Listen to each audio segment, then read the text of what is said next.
கிருதாபராத சகிதேன் நான்யது பஷ்யாம்யகம் க்ஷமம். என்ன நமக்கு பொறுமை, பெருமான் நம்மளை பொறுக்கணும்னால் எவ்வளவு பெரிய குற்றம் பண்ணியிருந்தாலும் அஞ்சலி கஸ்தத்தோட போ. அந்தரேன அஞ்சலிம்பத்வா லக்ஷ்மணஸ்ய பிரசாதனாத். லக்ஷ்மணன் இடத்துல உனக்கு அனுகிரகம் கிடைக்கும். கை கூப்பிண்டு போனா தாரை போனாள். அங்கே எவ்வளவு அழகான ஒரு விஷயத்தை சொல்லி கொடுத்துருக்கார் பாருங்க. நாமும் எப்போதும் அஞ்சலி பண்ண வேண்டும்.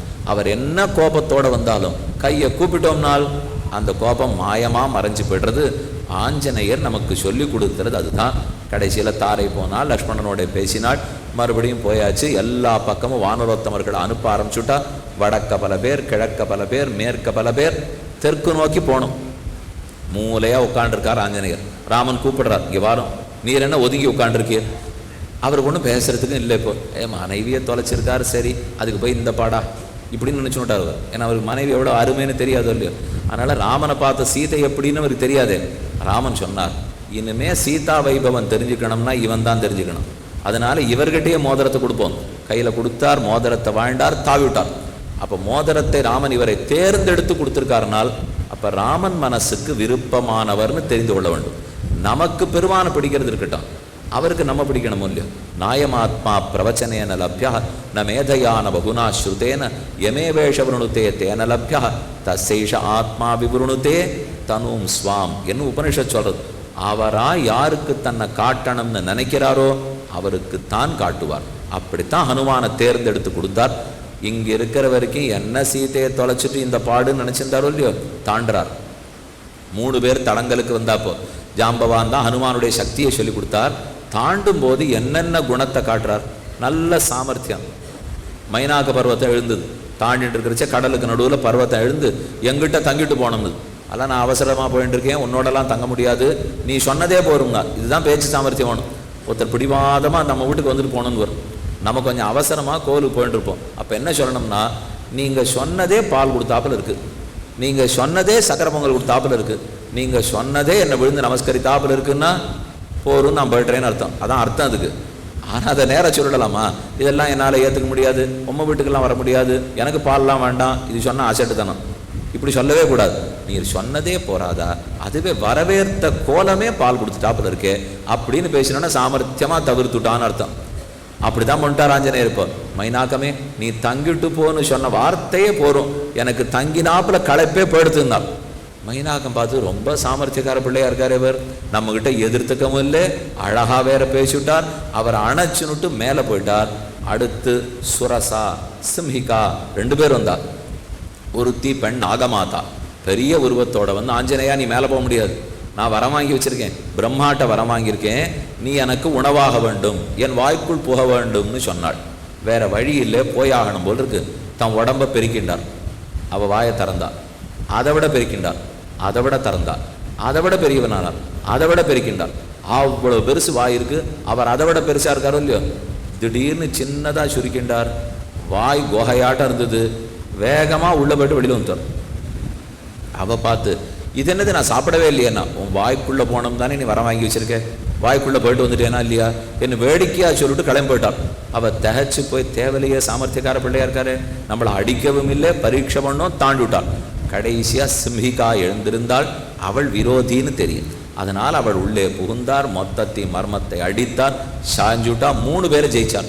ஜெயிச்சு வந்து ஆகாசத்திலேருந்து கீழே வந்து குதிக்கிறார்.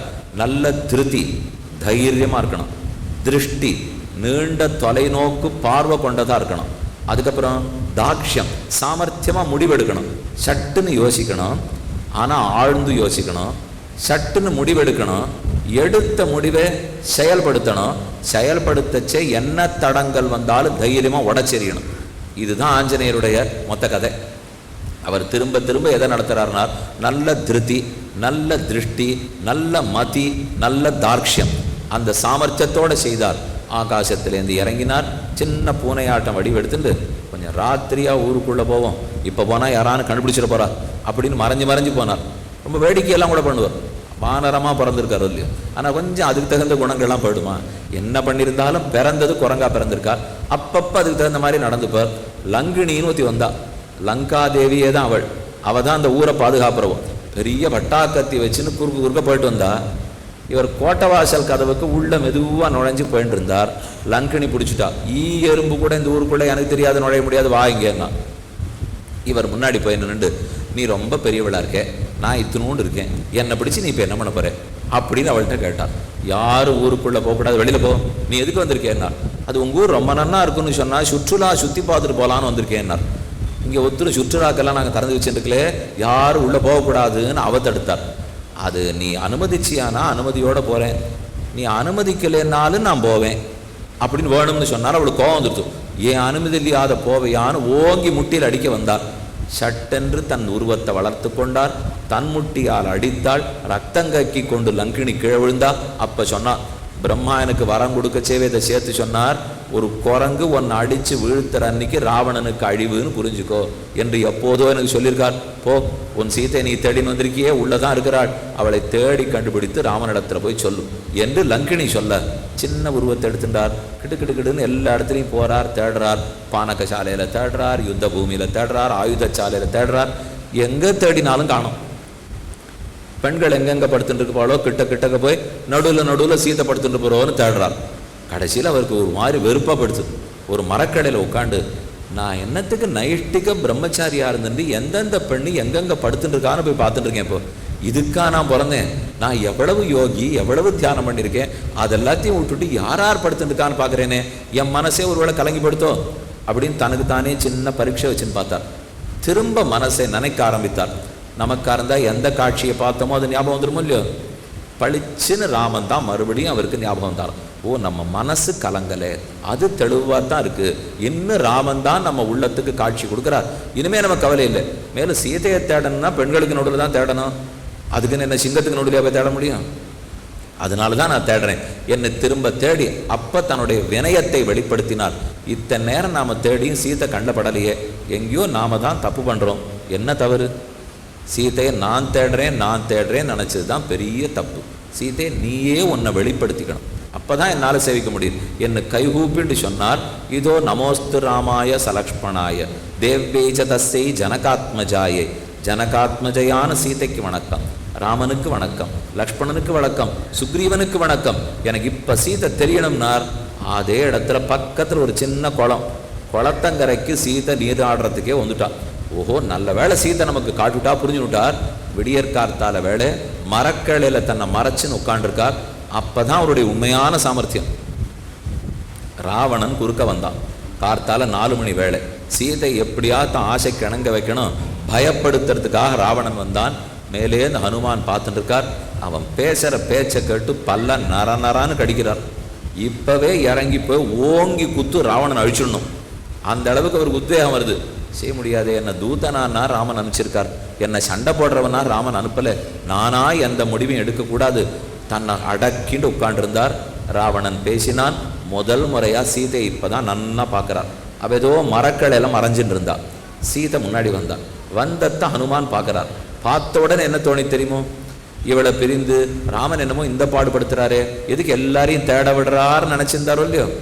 இப்போ இவளை பார்த்த உடனே இந்த சீதையை பிரிந்து ராமன் இன்னும் உயிரோடு இருக்காரே, ரொம்ப கொடுமைக்காரர்னு நினச்சிட்டார் அவர். அங்கே என்ன நினச்சிட்டார், என்னை இவளை பிரிஞ்சு இத்தனை பாடா, அதுக்கு தான் வேணும்னு ராமன் இவரை பிடிச்சி மோதிரத்தை கொடுத்தார். இங்கே வந்து இப்போ சீதையை பார்த்தாரோ இல்லையோ, துல்லியசீல வயோவிருத்தாம் துல்யாபிஜன லக்ஷணாம் ராகபோர்கதி வைதேகிம் தஞ்சையம் அசிதேக்ஷணா இதோ துஷ்கரம் கிருத்தவான் ராமஹ ஹீனோய தனயா பிரபு தாரயத்யாத்மனோ தேகம் ந சோகேன அவசீததி. இப்படி ராமன் இன்னும் உயிரை விடாதிருக்காரே, இந்த சீதையை பிரிந்துமா உயிரோடும் இருக்கிறார் என்ற ஆஞ்சநேயரே பேசுகிற அளவுக்கு சீதா மகாத்மியம் அவருக்கு புரிஞ்சு போச்சு. கடைசியாக சீதையை போய் சந்தித்தார். சந்தித்த போது தான் அவள் உயிரை காப்பாற்றினார். சீதை தற்கொலை பண்ணிக்கணும்னு முடிவெடுத்துட்டார். நமக்கெல்லாம் அந்த சமயத்தில் பதட்டத்தில் நமக்கு பிராணம் போடும். ஆனால் அவர் பதறவே இல்லை. என்ன பண்ணலாம்னு யோசித்திருக்கார். எந்த மொழி பேசணும் முதல்ல இவள்கிட்ட? சம்ஸ்கிருதம் பேசலாமா, குரங்கு பாஷை பேசலாமா? ரெண்டு எதை பேசுறது? சம்ஸ்கிருதம் பேசினா அவளுக்கு புரியும், ஆனால் குரங்கு சம்ஸ்கிருதம் பேசுமான்னு சந்தேகம் வந்துடும். குரங்கு பாஷை பேசினா சந்தேகம் வராது, ஆனால் அவளுக்கு புரியாது. இப்போ ரெண்டுத்தில் என்ன பண்ணலாம்னார். நாம் முன்னாடி போய் நிற்கவே வேண்டாம், சம்ஸ்கிருதமே பேசுவோம், அசரீரி வாக்கு மாதிரி பேசிடுவோம். பேசிட்டு அவளுக்கு சந்தேகம் வராது இல்லையோ. ஆனால் என்ன பேசினார்னா, நாம இருந்தால் சீதையை ஜாக்கிரதே, உன்னை காப்பாற்றுறதுக்காக வந்திருக்கேன், ஒன்றும் கவலைப்படாதே, இதெல்லாம் சொல்லியிருப்போம். இதெல்லாம் எடுபடாதுன்னு அவருக்கு நல்லாவே தெரியும். நாம் பேசுகிற பேச்செல்லாம் வெட்டி பேச்சுகள், ஒன்றும் எடுபடாது. பகவன் நாமம் ஒன்று தான் வேலை செய்யும்.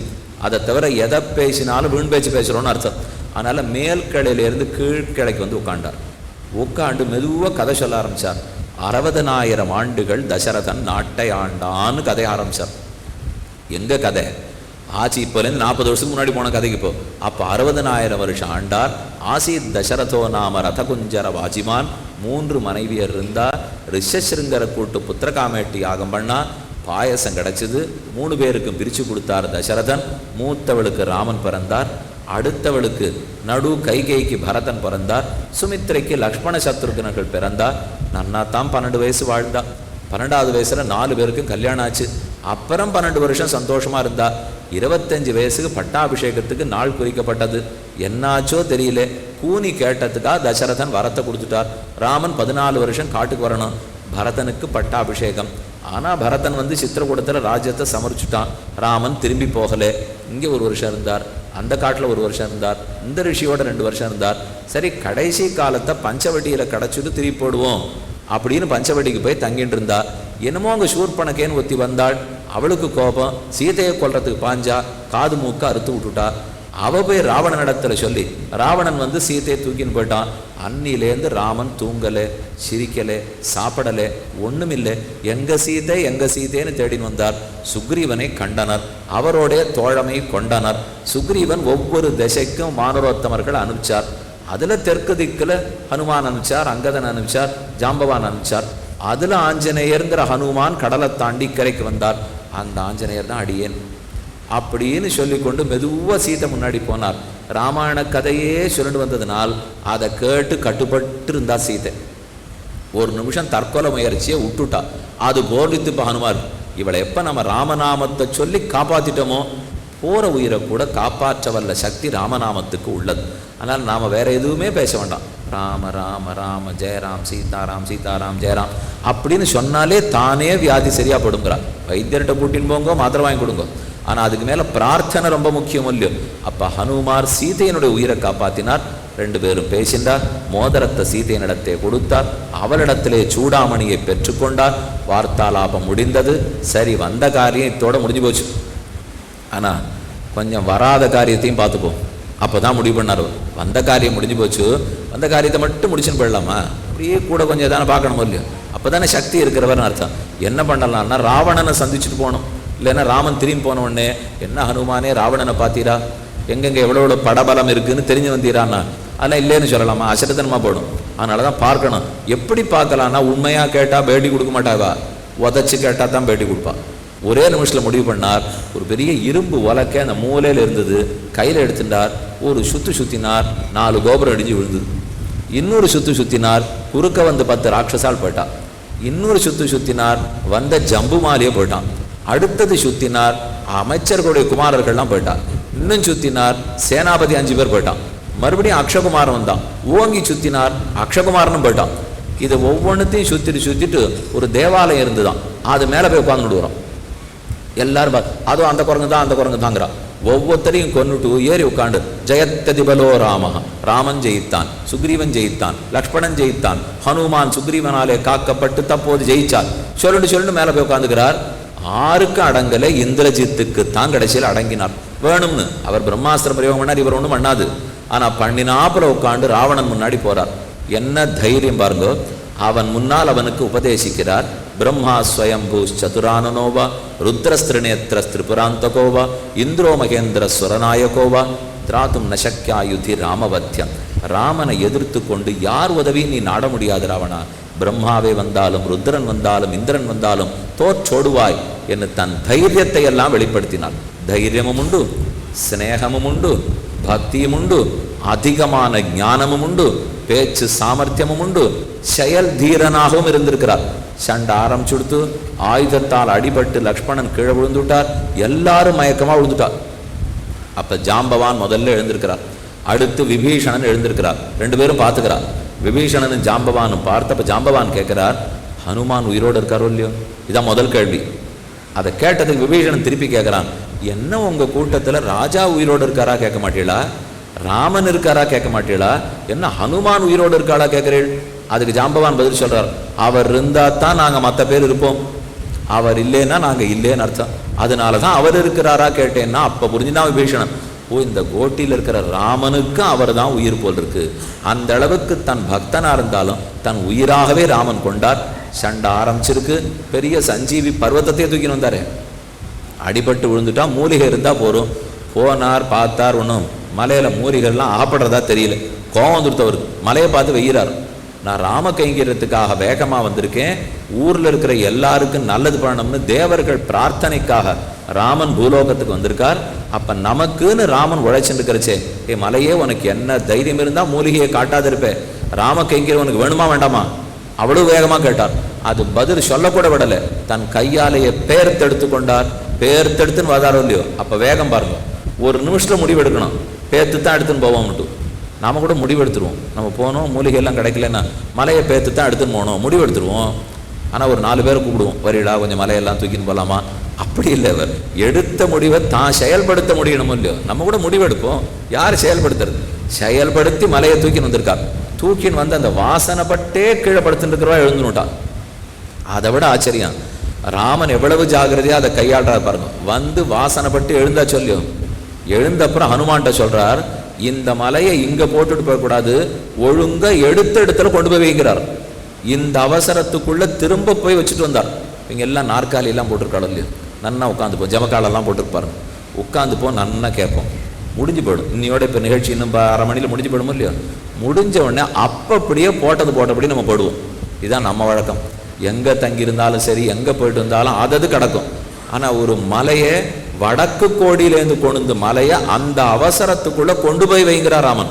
ஏன்னா இயற்கையை நாம குறுக்க பூந்து கெடுக்கவே கூடாது, அதது இருக்கிற இடத்துல தான் எடுக்கணும். போனார் இவர், ராமன் சொல்லியாச்சுன்னு கேட்காது இருக்க முடியுமா? அந்த வேகத்தில் போய் மறுபடியும் வச்சுட்டு தான் திரும்பி வந்திருக்காருனால் அது விவேகம். வேகமும் உள்ளது, விவேகமும் உள்ளது. இதனால தான் புத்திர் பலம் யசோ தைரியம். புத்தி வேணுமா, பலம் வேணுமா, கீர்த்தி வேணுமா, தைரியம் வேணுமா, வாக்படுத்தம் வேணுமா, ரோகமில்லாத தன்மை, நோயற்ற வாழ்வா, அனைத்தையும் ஆஞ்சநேயர் தான் கொடுக்கிறார். உருகுகிறார், பணிவோடு இருக்கிறார், வீரத்தை காட்டுகிறார், விவேகத்தோடு இருக்கார், வேகமா நடந்துக்கிறார். இத்தனையும் தெரிஞ்சது தானே. இதுக்கு ராமன் கொடுத்த பரிசு, சீத்தை கொடுத்த பரிசு. இவ்வளவு ஆஞ்சநேயர் நடத்திருக்காருன்னா அவா பரிசு கொடுக்கணுமே. சீதையை பார்த்துட்டு திரும்ப ராமனிடத்துல வந்து கண்டேன் சீதைன்னு சொன்னார். அப்ப ராமன் சொல்லுகிறார், நீ பண்ணின உதவிக்கு நான் என்ன திரும்ப உதவி பண்ண போறேன்னு தெரியல, இங்க வா அப்படின்னு அவரை கூட்டு. ஏஷ சர்வஸ்வ பூதஸ்து பரிஷ்வங்கோ ஹனுமதா. தன்னுடைய தோள்கள் ஆற ஹனுமான தழுவிண்டாராம். அதுதான் அவர் கொடுத்த பெரிய பரிசு. இந்த பரிசு யாரு கிடைக்கும்? இப்போ ராமன் தன் தோள்களார நம்ம தழுவிண்டு, நீ 2 உயிரை காப்பாற்றி கொடுத்துருக்கீர், என் உயிரையும் சீதையனுடைய உயிரும். என்கிட்ட இப்போ 2 உயிர் இல்லை கொடுக்கறதுக்கு, என் 1 உயிரை உங்ககிட்ட சமர்ப்பிக்கிறேன் அப்படின்னு சொல்லியிருக்கணும்னா அத்தனை பிரபாவம் அனுமானுக்கு. அதோட அல்ல, ராமனுக்கு சீதைக்கு நடந்த அந்தரங்கமான கதை, அந்த கதையெல்லாம் ஹனுமானிடத்துல தான் பகிர்ந்துக்கிறா சீதை. யாரான அப்படி சொல்லுவாளா? கணவனுக்கு மனைவிக்கு அந்தரங்கமா நடந்ததே வந்திருக்கிற பரபுருஷன் இடத்துல சொல்ல மாட்டா. ஆனா சொல்லியிருக்காள் என்ன, தன் வயிற்றில் பிறந்த குழந்தைய போல அன்பா பாதுகாத்திருக்கா சீதைன்னு அர்த்தம். அதனாலதான் தன் சரித்திரத்தையும் கூறினாள்.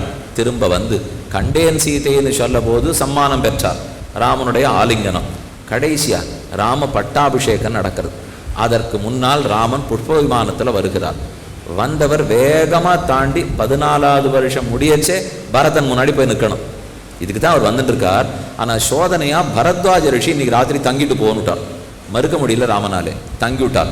உடனே வெளியில வந்து ஹனுமானை கூப்பிட்டு, நீர் சீக்கிரம் போ, பரதன் காத்துட்டு இருக்க மாட்டான், ராமன் வரலையோ நினைச்சு நெருப்புற குதிச்சிருவான், நான் வந்துட்டே இருக்கேன்னு போய் சொல்லும். நம்ம சாப்பிட்றதுக்காக ஒரு வீட்டுக்கு போயிருப்போம், அது என்னமோ இன்னும் தளிகை ஆயிருக்காதுன்னு வச்சுக்கோங்க. இன்னும் ஆகலைன்னு அவள் சொல்லிடவே மாட்டான். இதோ ஆழ்ண்டே இருக்கு, இலையை போட்டியல்னா சாப்பிட்டுடலான்வா. இலை போட்டால் இன்னும் 1/2 மணி ஆகுறதுன்னு அர்த்தம். இன்னும் ஒன்றும் ஆகலை. இப்போ இலையை போட்டிடனா போட்டுருவா. வேகமாக வச்சு தீர்த்தத்துக்கு பாத்திரம் வைப்பா. அதை விட வேகமாக வந்து தீர்த்தம் குத்துவா. ஒன்றும் பிரசாதம் வரவே இல்லை. அங்கே இப்போ தான் ஒலை கொதிச்சுன்னு இருக்கு. ஆனால் அதுக்குள்ளே வந்து இலையை போடுறது, அது சத்தத்தோட பாத்திரத்தை கொண்டு வைக்கிறது, ஜலம் வேணுமான்னு 2 தரம் கேட்கறது, வெறும கூட்டை கொண்டு குத்துறது, கறிமீதை மட்டும் போடுறது, அதுக்குள்ளேயும் அதெல்லாத்தையும் சாப்பிடுறான். இவனுக்கு இருக்கிற பசி. அதனால இப்போ அது ஆகுமான்னு கேட்டு ஆயிடுமா? அதுக்குரிய நேரத்தை கொடுத்தாத்தானே அது ஆகவே போகிறது. இப்போ அதை போலத்தான் இவருக்கு அவசரம். ஹனுமான் போகிறார். பரதன் ஒன்றும் காத்துட்டு இருக்க மாட்டேங்கிறார். ஆஞ்சநேயரைத்தான் அனுப்பிச்சார். ஆகாசத்தில் வந்து கீழே பார்த்தா பரதன் தாங்க தயாரா இல்லை. அவனுக்கு ராமன் வரலேன்னு ஒரே வருத்தம். கீழே இறங்கி எப்படி அவனை தடுக்கிறது? அவனானா இது திரும்பியே பார்க்க மாட்டேங்கிறான். ஒருத்தரும் வரானான்னு கூட பரதன் பார்க்கவே இல்லை.